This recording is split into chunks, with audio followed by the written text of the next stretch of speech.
বলে কবিরাজ চলে গেল। আমরা কবিরাজের কথা মতো সবকিছু রেডি করে রেখেছিলাম। শনিবারের সন্ধ্যা পার হয়ে যাচ্ছে, কিন্তু এখনো কবিরাজের কোনো আসার নামই নেই। কবিরাজের আসতে দেরি হচ্ছে দেখে বাবা রাস্তায় এগিয়ে যান যে কবিরাজ আসছে কিনা। বাড়ি থেকে বের হয়েই বাবা দেখতে পেল কবিরাজ এক কোণায় দাঁড়িয়ে কিসের দিকে যেন তাকিয়ে আছে। বাবা বলল, কি ব্যাপার, আপনি এভাবে এখানে দাঁড়িয়ে আছেন কেন? ভিতরে আসেন। কবিরাজ কোনো কথায় সাড়া দিল না। এটা দেখে বাবা কবিরাজের গায়ে হাত লাগাতেই কবিরাজ একেবারে চমকে ওঠে। বাবা বলল, কি ব্যাপার, এখানে দাঁড়িয়ে আছেন কেন? ভিতরে চলুন। কবিরাজ বলল, হ্যাঁ হ্যাঁ চলুন। ততক্ষণে চারদিকে ঘুটঘুটে অন্ধকার হয়ে গিয়েছিল। কবিরাজ গোল বৃত্তের চারপাশে আগরবাতি মোমবাতি জ্বালিয়ে তার ব্যাগ থেকে আরো কি কি যেন বের করলেন। তিনি আমাকে নামাজের ন্যায় বসতে বললেন।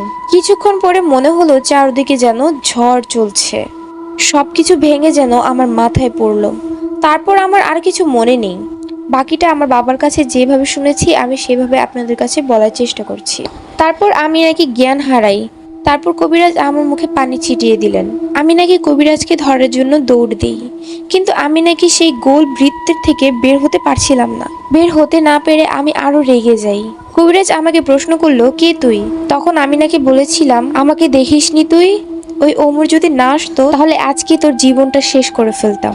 এ কথা বলেই আমি অট্ট হাসিতে ফেটে উঠি। সেখানে উপস্থিতি সবাই লক্ষ্য করলো যে আমার চোখ দুটো রক্তবর্ণ হয়ে আছে। এই বুঝি আমার চোখগুলো ফেটে বের হয়ে পড়ে যাবে। কবিরাজ বলল, আমি প্রস্তুত ছিলাম বলেই তুই আমার সামনে আসতে পেরেছিলি। এবার বল, তুই কে? তুই কেন এসেছিস? একে ছেড়ে দে। ওপাশ থেকে শব্দ এলো, না আমি একে ছাড়বো না। চেষ্টা করে দেখতে পারিস আমাকে এর থেকে ছাড়াতে পারিস কিনা তুই। কবিরাজ বলল, তোর মতো অনেককেই বোতলে বন্দি করে রেখেছি, ভালো চাস তো এখান থেকে চলে যা। ওপাশ থেকে জিনটি বলে উঠল, কি মনে করেছিস তুই আমাকে তাড়াবি? এ বলে সে হাসতে শুরু করলো। কবিরাজ দোয়া দরুদ পড়ে আমার ওপর ফু দিতে যাবে, এমন সময় হঠাৎ কবিরাজের বুকে ব্যথা শুরু হলো। আর আমি বলছি, কি রে, ফু দিবি না? বাঁচতে চাইলে এখান থেকে চলে যা। কবিরাজ একটু সুস্থ অনুভব করার পর বলল যে, আমি চলে যাব? বল তুই কে? এটা কবিরাজের একটা টোপ ছিল মাত্র। আমি বলছি, তুই এখনো চিনতে পারিসনি আমাকে? আমি মারিদ। তারপর সে চলে গেল।